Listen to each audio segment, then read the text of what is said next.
Hello दोस्तों, कैसे हैं आप सब। राम जी की पाठशाला में आपका बहुत बहुत स्वागत है। उम्मीद करता हूँ आप सब अच्छे होंगे और आपकी तैयारी बहुत ही बढ़िया ढंग से चल रही होगी। हम लेखपाल के लिए ग्राम समाज एवं विकास को बहुत ढंग से, बहुत तरीके से पढ़ रहे हैं और एक एक चीज़ आपको समझाने का और सिखाने का प्रयास कर रहे हैं, क्योंकि लेखपाल बनने के बाद ये चीज़ें आपके जीवन की रोज़मर्रा के कामों से जुड़ी हुई है। ठीक है, वैसे तो बहुत सारी क्लासेस यूट्यूब पे अवेलेबल है, सब टीचर अपने अपने हिसाब से पढ़ा रहे हैं, पर राम जी की पाठशाला आपको बिल्कुल तरीके से जो एक्चुअल में सिलेबस है उसी के अकॉर्डिंग चीज़ों को बता रहा है। अभी हमने मूलतः ग्राम समाज एवं विकास के सिलेबस को चालू नहीं किया है, पर उससे पहले लेखपाल एवं उससे संबंधित जितने भी जानकारियां हैं उनको जानना जरूरी है, क्योंकि यहां से भी प्रश्न बनते हैं। लास्ट टाइम जब वीडियो डली थी उस वीडियो में हम लेखपाल के से संबंधित महत्वपूर्ण शब्दावली एवं कागजातों का जिक्र कर रहे थे। वही चीज़ हम लोग पढ़ और देख समझ रहे थे। उसके बीच में मेरी तबीयत बहुत ज़्यादा खराब हो गई और आप में से बहुत सारे लोग परेशान होने लगे कि वो वीडियो क्यों नहीं आ रही है। हालांकि अभी भी तबीयत कुछ ज़्यादा सही नहीं है, परंतु एक बहुत लंबा गैप हो गया है, इसलिए अब चाहे तबीयत कैसी भी हो, बिल्कुल तबीयत खराब होगी तो ही बंद होगी, नहीं तो रोज 20-22 मिनट, 15-20 मिनट, 20 मिनट 22 मिनट ऐसे ऐसे करके चाहे कितनी वीडियो बने, छोटी और क्रिस्प वीडियो में मैं आपको बहुत अच्छे से पढ़ाऊंगा। समय आपके पास पर्याप्त हो गया है, क्योंकि सारी परीक्षाएं अब टल चुकी हैं कोरोना की वजह से, तो आपके पास पर्याप्त समय है, आप अच्छे से इस सब्जेक्ट को पढ़िए। तो लास्ट टाइम हमने खसरा, खतौनी, नक्शा, जिसको सजरा भी कहते हैं, इनके बारे में बहुत गहनता से अध्ययन किया था, तथा लेखपाल के अब बचे हुए कागजातों का आज इस पूरी वीडियो में हम लोग जिक्र करेंगे, समझेंगे, चीज़ों को बहुत बेहतर तरीके से समझेंगे। ठीक है, थोड़ी आवाज़ अगर एनर्जी कम लग रही हो तो आपको थोड़ा सा एडजस्ट करना पड़ेगा, क्योंकि हालात कुछ ज़्यादा गंभीर है, खांसी उठ जाएगी अगर ज़्यादा ज़ोर से बोलूँगा। तो यहाँ पर आप देखिए, आज हम जिक्र करने वाले हैं रोजाना मचा, ठीक है, और आपका दाखिला खारिज, जल्द बंदोबस्त, घरौनी, सीमा द्योतक चिन्ह और एक दो चीज़ें और हैं, उनको देखते हैं। तो एक जो दस्तावेज है जो बहुत ज़्यादा इंपॉर्टेंट है लेखपाल की रोज़मर्रा की ज़िंदगी में, उसको कहते हैं रोजनामचा। क्या कहते हैं? रोजनामचा। ये उर्दू के कुछ शब्द हैं। अब आपको देखने में लगेगा यार रोजनामचा मतलब क्या, रोजाना कुछ ना कुछ मचा, क्या आफत मचा? नहीं, ऐसा नहीं है। रोजनामचा का अन्य नाम भी है। अगर आप इसे हिंदी में देखेंगे तो हिंदी में इसका नाम हो जाता है दिनचर्या बही। यानी कि लेखपाल के डेली बेसिस पे जो जो वो काम करता है ऑफिशियली, घर पे नहीं कि उसने खाना बनाया, रोटी की, ये किया हो किया, नहीं, उसने अपने कार्यक्षेत्र में रहते हुए क्या क्या प्रतिदिन काम किए, उनसे संबंधित एक दस्तावेज है, उनसे संबंधित एक डायरी है, जिसको क्या कहते हैं रोजानामचा। कि आज लेखपाल साहब कहाँ गए, उस खेत पे गए, वहाँ पे वो चीज़ का निरीक्षण किया, आज ये देखा, आज उस, आपको पता है लेखपाल जो होता है वो ग्राम सभा का मंत्री होता है ना, ग्राम सभा का एक मंत्री होता है जो उन बैठकों में भाग लेता है। तो आज उस बैठक में चले गए, आज यहाँ चले गए, आज ये, तो रोजमर्रा में जो काम होते हैं उनको रिकॉर्ड करने के लिए जो कागजात होता है उसका नाम है रोजनामचा या दिनचर्या बही। तथा इसी के अन्य नाम क्या है, आपके डायरी भी है और इसी को दैनंदिनी भी कहते हैं। आप में से जो लोग विद्या मंदिरों में पढ़े होंगे, आपने देखा होगा कि शिशु मंदिर, विद्या मंदिर वगैरह होते हैं, हम लोग भी पढ़े हैं, तो वहाँ पर एक डायरी मिलती है। ठीक है, डायरी मिलती है जिसमें काम, होमवर्क वगैरह सब नोट किया जाता है, तो उसको वहां पर दैनंदिनी कहते थे। क्या कहते थे? दैनंदिनी। तो दैनंदिनी मतलब इसमें अब रोजमर्रा के कार्य लिखे जाते हैं।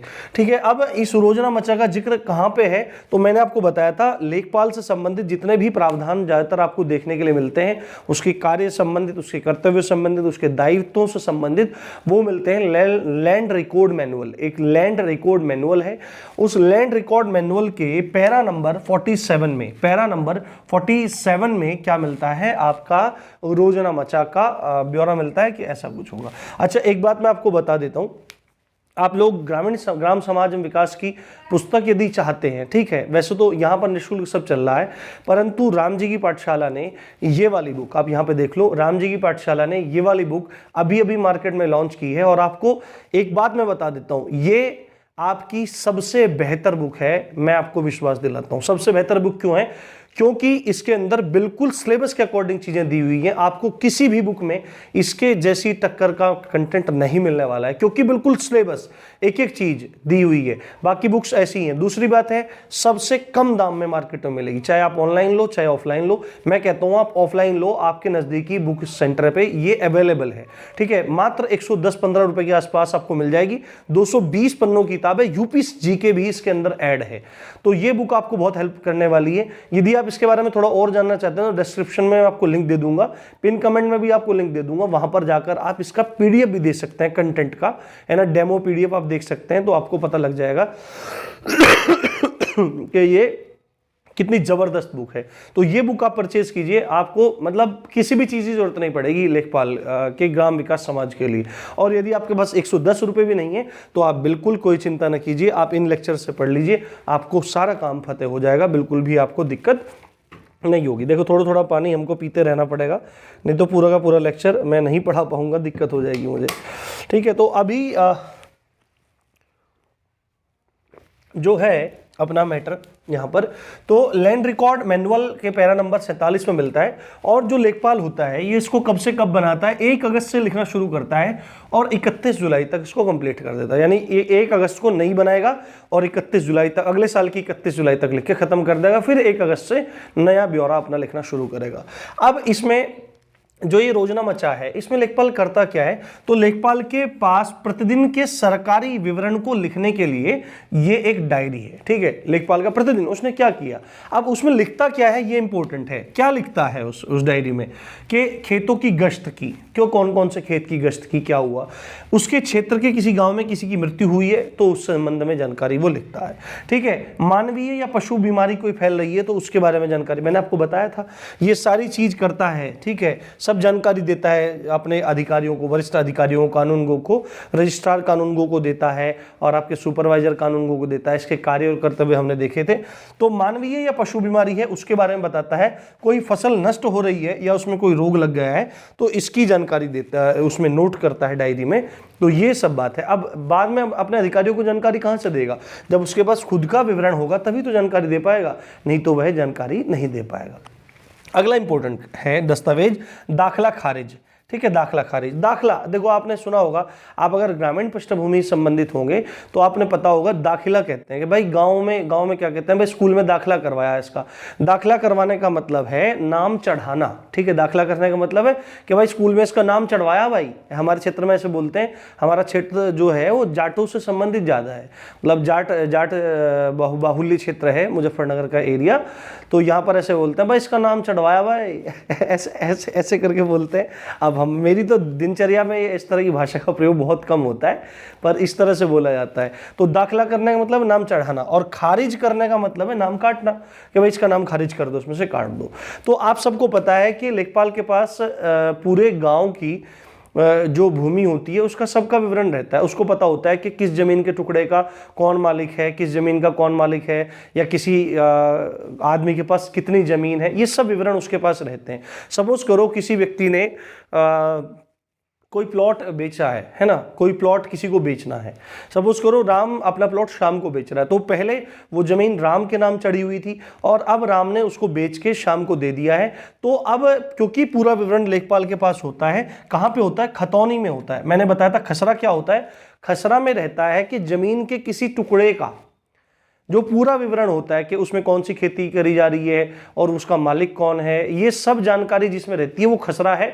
जबकि किसी व्यक्ति के पास कुल कितनी जमीन है ये पूरा विवरण जिसमें रहता है वो खतौनी होती है। तो जब कोई व्यक्ति अपनी कोई भी जमीन, अपनी कोई भी जायदाद बेचता है तो खतौनी में भूमि के मालिक का नाम परिवर्तन करने को क्या कहते हैं, दाखिला खारिज कहा जाता है। यानी कि राम ने बेची थी तो अब और श्याम को बेच दी, तो यहाँ पे श्याम के नाम का उस जमीन के लिए दाखिला हो जाएगा और राम का नाम उस जमीन के लिए खारिज हो जाएगा। और ये बहुत जरूरी चीज है, ये जरूर कराना चाहिए दाखिला खारिज। लेखपाल इसको करता है। यदि आपने दाखिला खारिज एक बार करा लिया है तो फिर यदि इन फ्यूचर वही मालिक जिसने आपको जमीन बेची है वो दोबारा बैनामा उस चीज का नहीं कर सकता है। तो इन चीजों के लिए थोड़ा आदमी को अवेयर होना चाहिए, दाखिला खारिज कराना चाहिए। ठीक है, अगला जो इंपॉर्टेंट दस्तावेज है वो है जिल्द बंदोबस्त। ठीक है, जिल्द बंदोबस्त, जैसे पुराने समय में हिस्ट्री में पढ़ते हैं, बंदोबस्तों के बारे में पढ़ते हैं, तो वो रेवेन्यू वगैरह से सबसे संबंधित थे, जमीनों से संबंधित थे। तो एक जिल्द बंदोबस्त होता है, ये एक तरह का रजिस्टर होता है जिसको जिला स्तर पर तैयार किया जाता है। ये इंपॉर्टेंट है कि जिला स्तर पर तैयार किया जाता है। देखो इसमें जो भी आपका खसरा खतौनी वगैरह ये सब चीजें ये ग्राम्य स्तर पर तैयार होते हैं, परंतु जब पूरे जिले की जमीन का हिसाब किताब रखना होता है कि पूरे जिले में कितनी जमीन है, पूरे जिले के प्रत्येक गाँव में। अब जिला में क्या होता है, जिले में कहीं कहीं गाँव होते हैं, कहीं कहीं 100 गाँव भी होते हैं, कहीं 100, 150, 200 ऐसे भी गांव होते हैं एक एक जिला में। तो ये इतने गांव जो लगे हुए हैं, उन सभी गांवों को, शहरी क्षेत्र को, सबको मिला के जितनी जमीन है उस सब का संपूर्ण विवरण जिस डॉक्यूमेंट में रखा जाता है उसको जिल्द बंदोबस्त कहा जाता है। क्या किया जाता है इसमें, प्रत्येक गांव की भूमि को मापकर, हर गांव की भूमि को मापकर, शहरी क्षेत्र को भी मापकर एक रजिस्टर तैयार किया जाता है जिसमें संपूर्ण विवरण रहता है जमीन का, भूमि का, और फिर बाद में उसको उसकी जिल्द बंद कर दी जाती है। अब जिल्द बंद कर दी जाती है, इसीलिए इस डॉक्यूमेंट का नाम क्या है, आपके जिल्द बंदोबस्त है। समझ में आ रहा होगा, उम्मीद है। ठीक है, और अगला है, एक आपने पढ़ा होगा खतौनी। खतौनी, खत, खेत, है ना। किसी व्यक्ति के पास कितनी भूमि है ना, जिसमें वो खेती कर रहा है, कितनी भूमि है, ठीक है, कितने खेत हैं उसके पास, टोटल कितने खेत हैं, ये पूरा रिकॉर्ड जिसमें रहता है वो रिकॉर्ड मिलता है आपको खतौनी में। कहाँ पे मिलता है, खतौनी में। पर एक और इंपॉर्टेंट डॉक्यूमेंट होता है जिसको घरौनी कहा जाता है। ठीक है, ये घरौनी जिसको कहा जाता है, अब यहाँ पे है घरौनी। खतौनी खेतों से संबंधित है, घरौनी घरों से संबंधित है। यानी कि जो घरौनी है ये ग्रामीण आवासीय अभिलेख है। अभिलेख का मतलब डॉक्यूमेंट है। ठीक है, ग्रामीण मतलब गांव में किस व्यक्ति के पास रहने के लिए कितनी जगह है। गांव में मैंने आपको बताया तो जो शजरा होता है, जो नक्शा होता है, उस नक्शे में 2 भागों में प्रदर्शित किया जाता है, आवासीय क्षेत्र को अलग और वन वाले क्षेत्र को अलग से दिखाया जाता है। वन वाला क्षेत्र का मतलब क्या है, वन वाले क्षेत्र का मतलब है खेती बाड़ी जहां पर हो रही है, वो वनावृत जो क्षेत्र है उसके बारे में जानकारी रखी जाती है, और जो आवासीय क्षेत्र है उसकी जानकारी अलग रखी जाती है। ये पूरा कपड़े पे रहता है।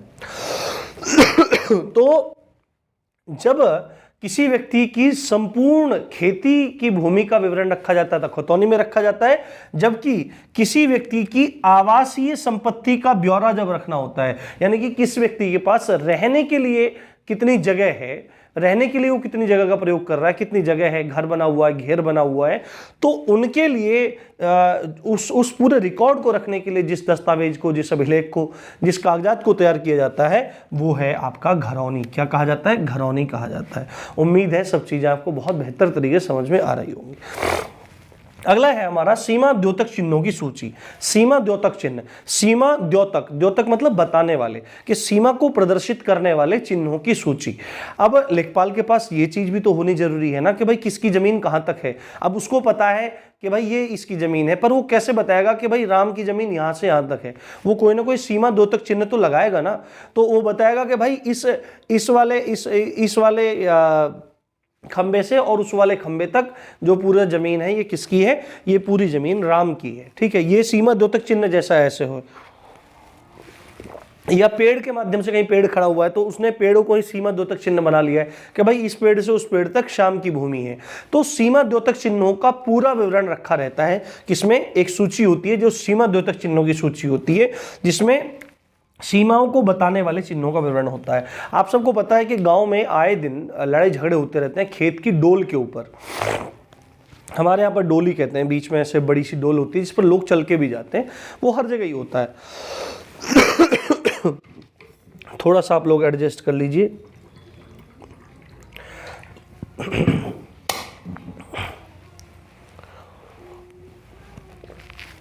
ऐसे ही काम चलेगा, नहीं तो क्या पता खांसी तो बहुत दिन में जाएगी अभी। तो धीरे धीरे ऐसे ही पढ़ाते रहेंगे। तो यदि कोई, आपने देखा होगा कि लोग गड़बड़ी करते रहते हैं, डोल काट देते हैं, तो यदि भूमि संबंधी कोई विवाद हो जाता है, कोई झगड़ा हो जाता है, तो उसको सुलझाने के लिए ये पर्याप्त वो होती है, पर्याप्त वो है कि भाई देखो सर, ये इसका जो सीमा द्योतक चिन्हों में इसका देखो पूरा। अब सीमा द्योतक चिन्ह जो होता है, एक चीज मैं आपको बता देता हूँ, वो खसरा के साथ में नत्थी रहता है, ठीक है। अब आपने बुक्स में भी यही चीज देखी होगी कि खसरा के साथ नत्थी रहता है। नत्थी रहने का मतलब, नत्थी जो शब्द है, नत्थी शब्द का इंग्लिश में मीनिंग है टू अटैच, ठीक है, अटैच करना। खसरा के साथ में, खसरा क्या चीज है कि किसी खेत के टुकड़े का, किसी भूमि के टुकड़े का कौन मालिक है, क्या खेती होती है, पूरा ब्यौरा जिसमें रहता है, खसरा क्रमांक के साथ उसको बताया जाता है। उसके वो किसके उसके साथ नत्थी रहता है सीमा द्योतक चिन्हों की सूची। तो बता देगा देखो खसरा में सर इसका खेत का नंबर ये है, खसरा नंबर ये है इसका, और इसका जो सीमा द्योतक चिन्ह वो यहां से यहां तक है। तो एकदम पता लग जाएगा कि भाई ये झूठ बोल रहा है, ये सही बोल रहा है। तो वो पूरा का पूरा झगड़ा, जो पूरा पूरा बवाल है, वो निपट जाएगा, वो सुलट जाएगा। ये आपको बहुत अच्छे चीजें समझ में आ जानी चाहिए। तो अब देखते हैं हमारा खेवट, ठीक है, उसके बाद अधिकार अभिलेख और किसान बही, ठीक है। अगर आप इतने दस्तावेजों को भी जान जाते हैं तो आपको कोई भी समस्या नहीं होगी, ठीक है। तो अभी मैं आपको एक बात बताता हूं, खेवट, यहाँ पे देखो आप, खेवट जो है ये एक जमींदारी रजिस्टर था। कैसा? जमींदारी। आपको पता है कि भारत में 1950 से पहले जमींदार लोग होते थे, उनके पास सैकड़ों बीघा धरती होती थी, और वो अपना मतलब लोगों को क्या करते थे, जमीन देते थे कि भाई तुम बहाओ, फिर उसके मतलब वो लगान कर वगैरह बहुत चीज़ें मतलब वसूली जाती थी बहुत समय। तो एक समय ऐसा था कि मतलब समाज के एक वर्ग के पास तो बहुत ज़्यादा भूमि थी, और कोई वर्ग ऐसा था जिसके पास बिल्कुल भी भूमि नहीं थी। तो ये एक बड़ी समस्या थी। परंतु हम अभी जमींदारी संबंधित बात नहीं कर रहे हैं, हम डॉक्यूमेंट की बात कर रहे हैं। तो खेवट क्या था? एक जमींदारी रजिस्टर था जिसमें सब रिकॉर्ड्स रहते थे, और 1950 से पहले, है ना, 1950 से पहले तक ये मान्य था। 1950 से पहले जो अधिकार अभिलेख था, यानी कि किसान के जो भूमि का जोतदार है, उसके अधिकारों के संबंध में जो अभिलेख था, डॉक्यूमेंट था, है ना, रिकॉर्ड्स ऑफ राइट, है ना, रिकॉर्ड्स ऑफ राइट जो थे, वो क्या कहे जाते थे? वो खेवट और खतौनी कहे जाते थे। खेवट और खतौनी को आपस में मिला लिया गया तो क्या कहलाया जाता था? अधिकार अभिलेख कहलाया जाता था। परंतु 1950 में उत्तर प्रदेश सरकार ने क्या काम किया? उत्तर प्रदेश जमींदारी उन्मूलन एवं भूमि सुधार अधिनियम लागू कर दिया, ठीक है, लेके आए जमींदारी उन्मूलन और भूमि सुधारी, है ना, अधिनियम लेके आए। तो जब ये अधिनियम लेके आए तो उसके तत्काल प्रभाव से खेवट जो था, एक दस्तावेज जो था, वह समाप्त हो गया। ये बात आपको ध्यान रखनी। वर्तमान में इसका यूपी में कोई भी औचित्य और अस्तित्व नहीं है, ये चीज आपको ध्यान रखनी है। यदि अभी के बारे में अधिकार अभिलेख की चर्चा करें कि अभी यदि अधिकार अभिलेख कहा जाता है तो किसको कहा जाता है? खतौनी तो पहले से ही था, इसमें खसरा जोड़ दिया गया, खेवट की जगह इसमें खसरा आ गया है। तो खसरा और खतौनी को मिला करके अधिकार अभिलेख कहा जाता है। इंपॉर्टेंट है, आप लोगों को ध्यान रखना। अब एक ऐसा दस्तावेज जिसको तैयार तो लेखपाल ही करता है, ठीक है, परंतु वह होता किसके लिए? वो किसान के लिए होता है, ठीक है। किसान बही, नाम क्या है? किसान बही। लेखपाल द्वारा तैयार एक पुस्तक है, लेखपाल द्वारा तैयार एक पुस्तक है, और जो वह पुस्तक है उसमें क्या क्या मतलब लेखपाल लिखता है कि किसी व्यक्ति की खेती किस टाइप की है, ये चीज लिखता है। किसी व्यक्ति की खेती है, मान लिया राम है, राम की खेती है, उसके खेत है, तो उसका सारा विवरण रखता है कि किसान की खेती का प्रकार कैसा है, उसके खेत का प्रकार कैसा है, उसके हक संबंधी विवरण क्या है, मतलब कि उसके अधिकार संबंधी विवरण क्या है, और उसकी मात्रा संबंधी विवरण क्या है। इन सभी जानकारियों को वह किसान बही में लिखकर तैयार करता है, एक पुस्तक है। और यदि किसान चाहता है तो शुल्क दे करके इस किसान बही को अपने जानकारियों को वह प्राप्त कर सकता है। तो कुल मिला के आज की वीडियो में हम इतना ही। अब कल की वीडियो में हम राजस्व विभाग को समझेंगे, राजस्व विभाग की संरचना को देखेंगे, और इसी तरह धीरे धीरे करके हम लोग पढ़ते रहेंगे। उम्मीद करता हूँ आपको लेक्चर पसंद आ रहे होंगे, और बुक जरूर एक बार आप नज़दीकी स्टोर पर जरूर देखिए। मैं सारी जानकारी आपको पिन कमेंट और टेलीग्राम में दे दूंगा, तो वहाँ पर आप जाके ज़रूर देखिए। तो इसी अच्छी बात के साथ आप देख रहे थे राम जी की पाठशाला। मैं हूँ राम भारद्वाज। जय हिंद, जय भारत।